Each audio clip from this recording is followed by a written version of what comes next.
India Legal presents Courts Roundup.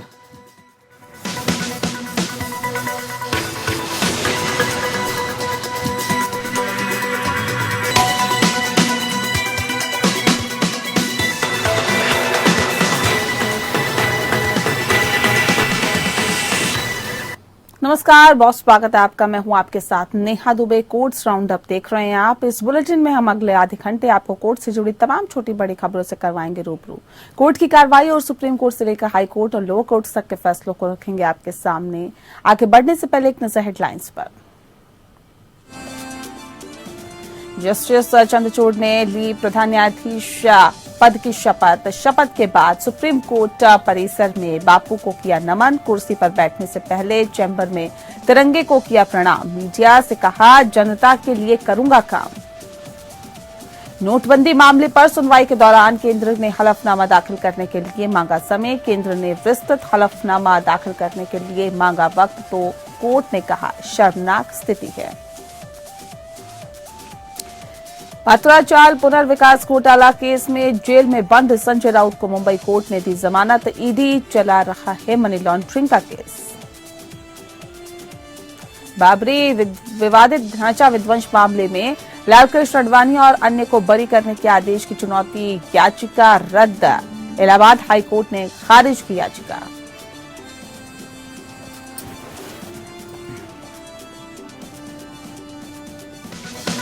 India Legal presents Courts Roundup.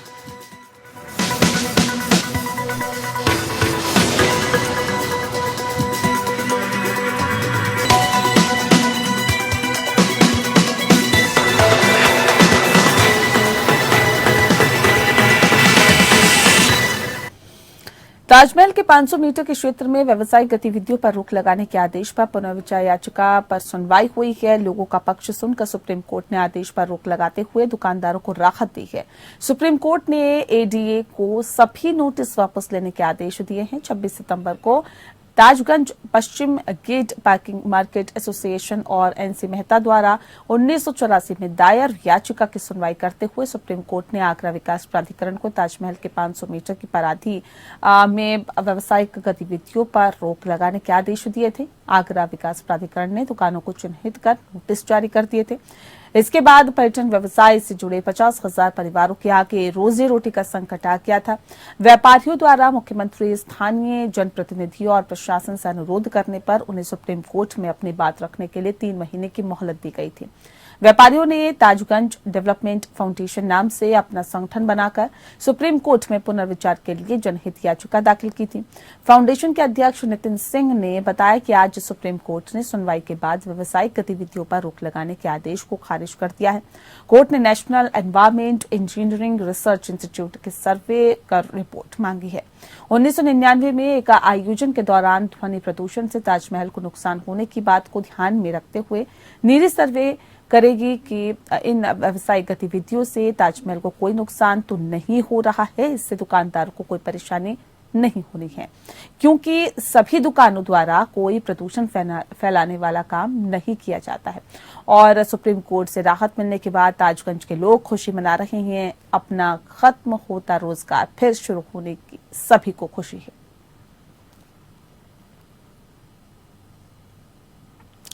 वहीं supreme court ने प्रतिभूति अपीलीय न्यायाधिकरण या सिक्योरिटी अपीलेट ट्रिब्यूनल एसएटी के आदेश के खिलाफ भारतीय प्रतिभूति और विनिमय बोर्ड की सुनवाई चुनौती की सुनवाई स्थगित कर दी है। बता दें आपको कि जिसमें एनडीटीवी के प्रमोटर्स प्रणय राय और राधिका रॉय पर शेयरधारकों से मूल्य संवेदनशील जानकारी छुपाने के लिए लगाए गए दंड को कम किया गया था। 20 जुलाई को मुंबई में एसएटी ने सेबी के निष्कर्षों को खारिज कर दिया था, जिससे कि राय को विश्व प्रधान कमर्शियल प्राइवेट लिमिटेड के साथ ही एक लोन समझौते का खुलासा न करके अपने निवेशकों के साथ धोखाधड़ी करने के लिए उत्तरदायी ठहराया था। जस्टिस अब्दुल नजीर और वी राम सुब्रमण्यम की एक बेंच अपील के बेंच में नोटिस जारी करने के लिए इच्छुक थी, लेकिन रॉय की ओर से पेश सीनियर एडवोकेट अभिषेक सिंघवी ने भी इस पर आपत्ति जताई। पीठ ने बताया है कि रॉय ने भी एसएटी आदेश के खिलाफ अपील दायर की है और जहां तक कि सेबी के नियमों के उल्लंघन के लिए उन पर जुर्माना लगाया गया था, सिंघवी ने कहा कि नियंत्रण के पहलू को बेंच के 2 फैसलों से तय किया गया है और साथ ही साथ माफ कीजिएगा, उन्होंने ये कहा कि नियंत्रण के पहलू को बेंच के 2 फैसलों से तय किया गया है। उन्होंने आगे तर्क दिया कि एसएटी ने मामले में एक सामान्य आदेश पारित करने के लिए आगे बढ़े थे। एसएटी उन्हें जोड़ता है और एक सामान्य निर्णय लेता है। साथ ही मेरे मामले में सेबी का आदेश बिल्कुल अलग है। एसएटी ने अपील के 2 सेटों को सुना और एक सामान्य आदेश पारित किया। सेबी की ओर से पेश सीनियर एडवोकेट मनिंदर सिंह ने कहा है कि सेट से पहले उन्होंने सहमति व्यक्त की कि मामले की एक साथ सुनवाई की जा सकती है।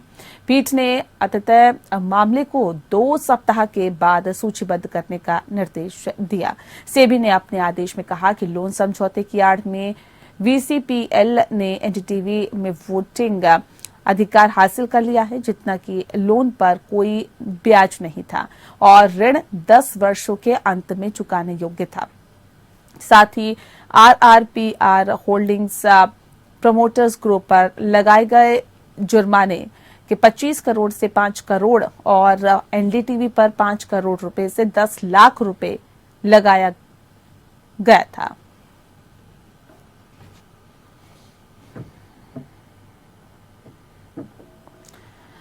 वहीं सुप्रीम कोर्ट नोटबंदी मामले पर सुप्रीम कोर्ट में सुनवाई हुई। बताया भी जा रहा है कि केंद्र ने हलफनामा दाखिल करने के लिए समय मांगा है, जिस पर अदालत ने कहा है कि शर्मनाक स्थिति है।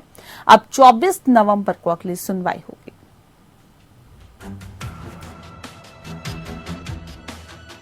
सुप्रीम कोर्ट में नोटबंदी मामले पर सुनवाई टल गई। 2016 में हुई नोटबंदी को गलत बताने वाली याचिकाओं पर सुप्रीम कोर्ट में सुनवाई फिलहाल के लिए टल गई है।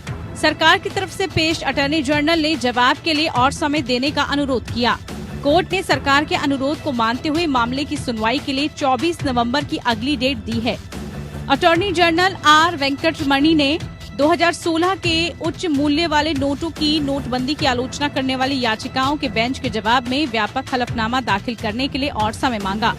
8 नवंबर 2016 को सर्कुलर पारित होने के 6 साल बाद संविधान पीठ द्वारा चुनौती पर सुनवाई की जा रही है, जिसने प्रभावी रूप से भारत के कानूनी निविदा के 86% को अमान्य कर दिया। जस्टिस नागरत्ना ने स्थगन अनुरोध पर असंतोष जताते हुए कहा, आमतौर पर संविधान पीठ इस तरह कभी स्थगित नहीं होती। हम एक बार शुरू करने के बाद कभी भी इस तरह नहीं उठते। सीनियर एडवोकेट पी चिदम्बरम ने 12 अक्टूबर को भारतीय संघ या भारतीय रिजर्व बैंक द्वारा दायर व्यापक हलफनामा की अनुपस्थिति पर प्रकाश डाला, जिन्होंने इस मामले को शुरू किया, जिसके बाद पीठ ने केंद्र को निर्देश दिया और आरबीआई अपनी प्रतिक्रिया दी। दरअसल मामले की सुनवाई कर रही 5 जजों की संविधान पीठ ने केंद्र से ये जानकारी मांगी है कि 500 और 1000 के नोट वापस लेने के फैसले से पहले क्या प्रक्रिया अपनाई गई। सरकार की ओर से पेश अटॉर्नी जनरल ने इसका जवाब देने के लिए अदालत से कुछ समय की मांग की है। केंद्र सरकार ने साल 2016 में नोटबंदी की घोषणा की थी। इसके बाद देश में 500 और 1000 रुपए के करेंसी नोट को रद्द करने का फैसला लिया गया था। इस फैसले के खिलाफ सुप्रीम कोर्ट में याचिकाएं दायर की गई थी। सबसे पहले विवेक नारायण शर्मा ने केंद्र सरकार के नोटबंदी के फैसले कोर्ट में याचिका दाखिल कर चुनौती दी थी। 2016 के बाद से नोटबंदी के खिलाफ 57 और याचिकाएं दर्ज कराई गई। नोटबंदी को लेकर पिछली सुनवाई के दौरान सुप्रीम कोर्ट ने इसकी संवैधानिक वैधता को लेकर बड़ा कदम उठाया। जस्टिस सैयद अब्दुल नजीर की अगुवाई वाली 5 जजों की संविधान पीठ ने केंद्र और भारतीय रिजर्व बैंक से नोटबंदी के फैसले पर जवाब मांगा।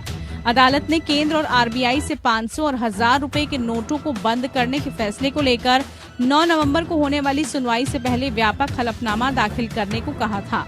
इसके अलावा पीठ ने केंद्र को 7 नवंबर 2016 को आरबीआई के नाम लिखी चिट्ठी और अगले दिन नोटबंदी के फैसले से संबंधित फाइलों को तैयार रखने के लिए भी कहा है। Bureau report, APN news.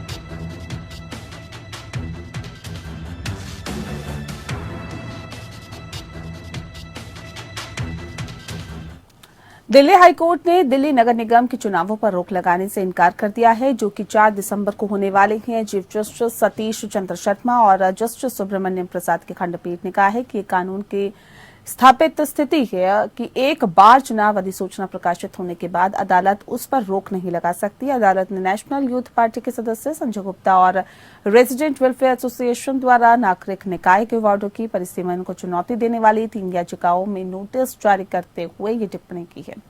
याचिकाओं के बेंच को अब 15 दिसंबर को सुनवाई के लिए सूचीबद्ध किया गया है। संजय गुप्ता द्वारा दायर याचिका में तर्क दिया गया है कि राज्य चुनाव आयोग ने अनुसूचित जाति की आबादी के लिए नगर निगम के वार्डों को मनमाने तरीके से आरक्षित किया है। ये दावा किया गया है कि आरक्षण आदेश कानूनी कमजोरियों से ग्रस्त है। अनुच्छेद 243 टी नगर पालिका में विभिन्न निर्वाचन क्षेत्रों में बारी बारी से अनुसूचित जाति की आबादी को आरक्षण प्रदान करता है। याचिका हरिनगर वार्ड से कुछ घरों को बाहर करने और दूसरे वार्ड में शामिल करने के खिलाफ है।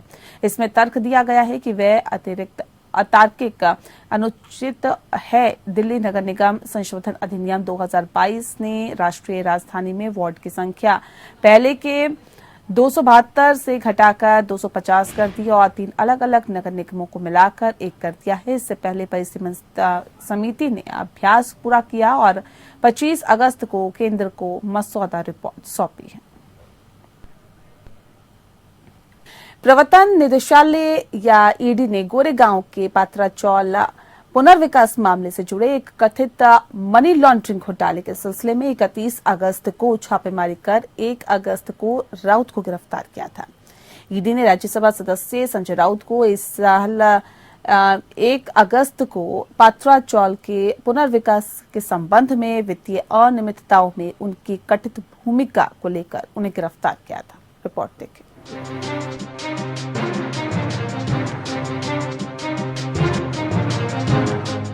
विशेष पीएमएलए अदालत ने प्रवर्तन निदेशालय द्वारा जांच की जा रही पात्राचौल पुनर्विकास मनी लॉन्ड्रिंग मामले में शिवसेना के सांसद संजय राउत को जमानत दे दी है।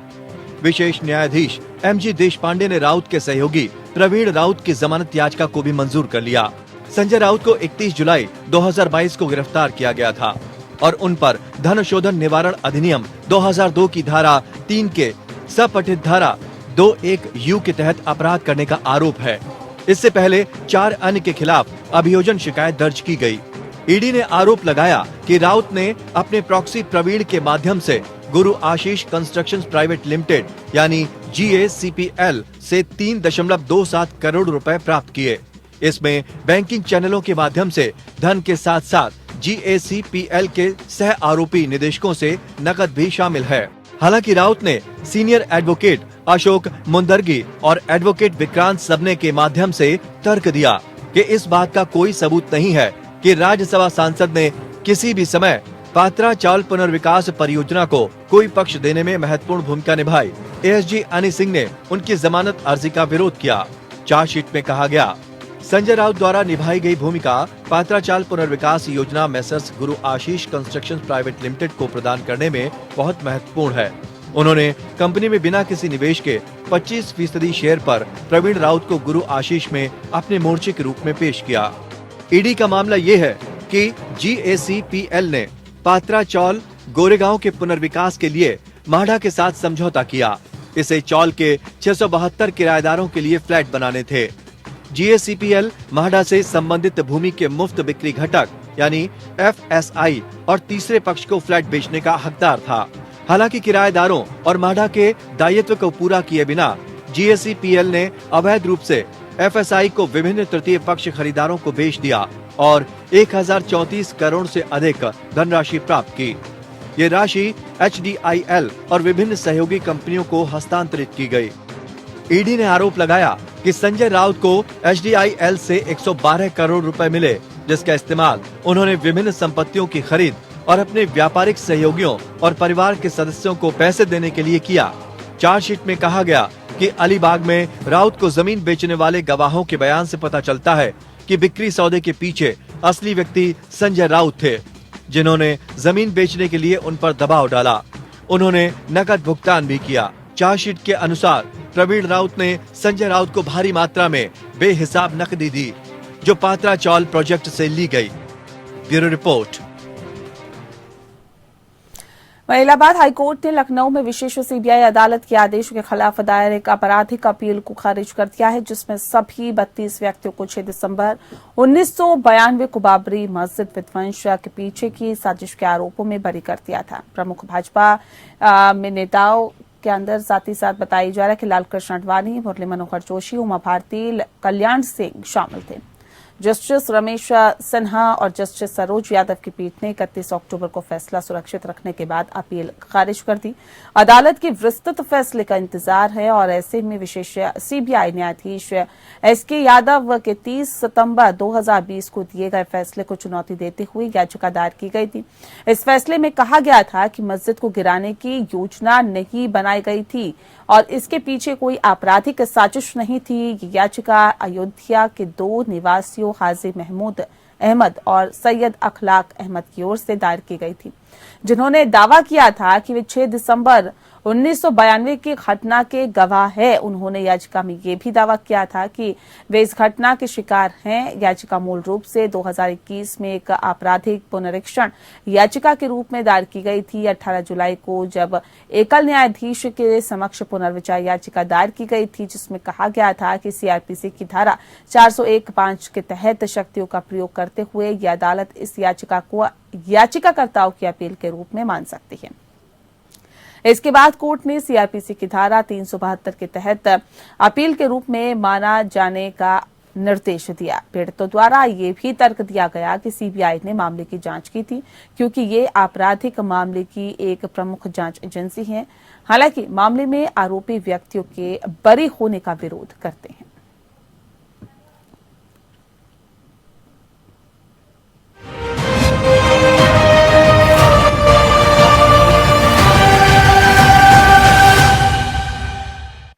राष्ट्रपति द्रौपदी मुर्मू ने डीवाई चंद्रचूड़ को देश के अगले चीफ जस्टिस के रूप में नियुक्त किया। डीवाई चंद्रचूड़ आज पदभार ग्रहण कर चुके हैं। वे इस पद पर 10 नवंबर 2024 तक बने रहेंगे। जस्टिस चंद्रचूड़ सुप्रीम कोर्ट के 50वें चीफ जस्टिस बने हैं। शपथ लेने के बाद मीडिया को दिए अपने पहले बयान में न्यायमूर्ति चंद्रचूड़ ने कहा कि आम नागरिक की सेवा करना मेरी प्राथमिकता है। उन्होंने रजिस्ट्री और न्यायिक प्रक्रियाओं में सुधार का भी वादा किया है। उन्होंने कहा कि मेरी बातों से ज्यादा मेरा काम बोलेगा। जस्टिस चंद्रचूड़ ने यूयू ललित की जगह ली है। जस्टिस ललित का ये कार्यकाल केवल 74 दिन का रहा और ये 8 नवंबर को खत्म हुआ। बीते हफ्ते उन्होंने जस्टिस चंद्रचूड़ का नाम देश के अगले सीजीआई के रूप में नामित किया था। आइए देखते हैं उनका अभी तक का करियर ग्राफ। धनंजय यशवंत चंद्रचूड़। भारतीय न्यायपालिका के इतिहास में नए अध्याय की शुरुआत हुई जब जस्टिस धनंजय यशवंत चंद्रचूड़ ने प्रधान न्यायाधीश पद की शपथ ली। राष्ट्रपति भवन में हुए कार्यक्रम में राष्ट्रपति द्रौपदी मुर्मू ने उन्हें पद की शपथ दिलाई। कार्यक्रम में प्रधानमंत्री नरेंद्र मोदी, उपराष्ट्रपति जगदीप धनखड़, सुप्रीम कोर्ट के जज, केंद्रीय मंत्री समेत तमाम गणमान्य लोग उपस्थित रहे। जस्टिस चंद्रचूड़ का कार्यकाल 2 सालों का होगा। वो नवंबर 2024 तक प्रधान न्यायाधीश के पद पर रहेंगे। आइए एक नजर डालते हैं जस्टिस चंद्रचूड़ के करियर ग्राफ पर।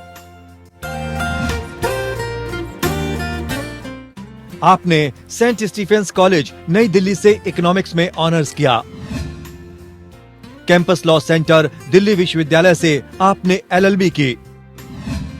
हार्वर्ड लॉ स्कूल यूएसए से एलएलएम की डिग्री और न्यायिक विज्ञान एसजेडी में डॉक्टरेट की उपाधि प्राप्त की। सर्वोच्च न्यायालय और बॉम्बे उच्च न्यायालय में आपने प्रैक्टिस की। 1998 में भारत के अतिरिक्त सॉलिसिटर जनरल नियुक्त किए गए। 29 मार्च 2000 को बॉम्बे हाई कोर्ट के न्यायाधीश नियुक्त किए गए। आप 31 अक्टूबर 2013 को इलाहाबाद हाई कोर्ट के मुख्य न्यायाधीश रहे और 13 मई 2016 को सुप्रीम कोर्ट के न्यायाधीश बने।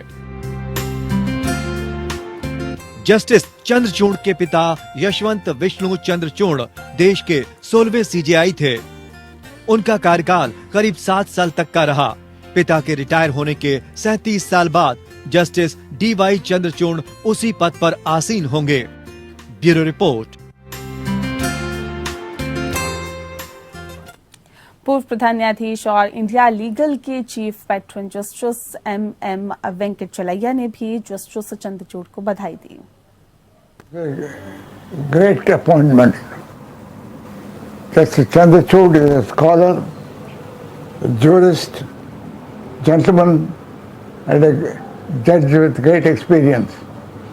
Once somebody in England asked the Lord Chancellor what it takes to be the Lord Chancellor. With the typical British humour, the Lord Chancellor said, first and foremost, he must be a gentleman. It doesn't matter if he knows a little law also.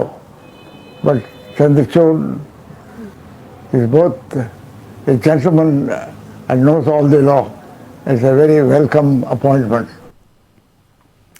न्यायविद professor Upendra Baxi ने भी justice Chandrachud को बधाई दी। आइए सुनते हैं उनका क्या कुछ कहना है। Well, I'm very glad that Justice Chandrachud is going to move from the status of Chief Justice Designate to Chief Justice of India.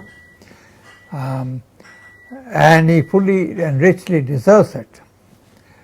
It, as you know, is a constitutional convention to nominate. The nomination takes place from the outgoing Chief Justice to the Government of India. And in this case, the Law Minister himself had taken the initiative to announce appointment as the Chief Justice, which the President of India does. So, customs and conventions of the Constitution have been observed, and it's very good news indeed that has been done accordingly, according to the Constitution. So I think I'm very happy that he is now the new Chief Justice. वहीं SCBA उपाध्यक्ष प्रदीप राय ने उम्मीद जताई है कि listing की समस्या भी CJI चंद्रचूड़ के कार्यकाल में हल होगी। Listing was a problem because of the COVID. Prior to the COVID, listing was not the major problem, but now because there is a pendency of 2 years, and not only this, so many other cases which were not listed, which were supposed to be listed and decided. So that is the problem. But now there has been a clear-cut line that has been drawn, on the same line other judges have to follow, and there is a proper system now. The listing has been completely changed, registrars has been transferred, the new system is about to arrive, and not only this, the help of technology is also going to streamline the system of registry. So that part is there, and I feel that Justice Chandrachud, who has been the chairman of the committee for a long time, is going to do something which is a doable thing, and I feel that the target can be achieved. Delhi विश्वविद्यालय के vice chancellor Yogeshwar Singh ने भी नए CJI justice Chandrachud को बधाई दी। आज दिल्ली विश्वविद्यालय के लिए बहुत ही गर्व और सम्मान की बात है कि यहां से पढ़ने वाले एक स्टूडेंट जो भारत के 50वें चीफ जस्टिस ऑफ इंडिया बनेंगे। कितनी खुशी का माहौल है। लगता है कि जो विश्वविद्यालय है उसने एक अग्रणी भूमिका निभाई। मैं जब देखता हूं कि उन्होंने ग्रेजुएशन जो है चंद्रचूड़ साहब ने, धनंजय चंद्रचूड़ जी ने जो ग्रेजुएशन किया वो 1979 में Stephen's college university of Delhi से किया। 1983 में फैकल्टी ऑफ लॉ से LLB का कोर्स किया। तो यानी दिल्ली विश्वविद्यालय में इतने साल उन्होंने लगाए, तो एक प्रतिभा को संवारने में, उनको बनाने में उसका एक योगदान है जो हम सब के लिए बहुत खुशी की बात है। रह गई उनके अकॉम्प्लिशमेंट्स की बात, तो वो आउटस्टैंडिंग तो है ही, पहले से ही बहुत ही फॉरवर्ड लुकिंग जज हैं। जब बॉम्बे हाई कोर्ट में थे तो भी उन्होंने बहुत उल्लेखनीय काम किया। और चलिए इसी के साथ कोर्ट्स राउंड अप में इतना ही। नमस्कार।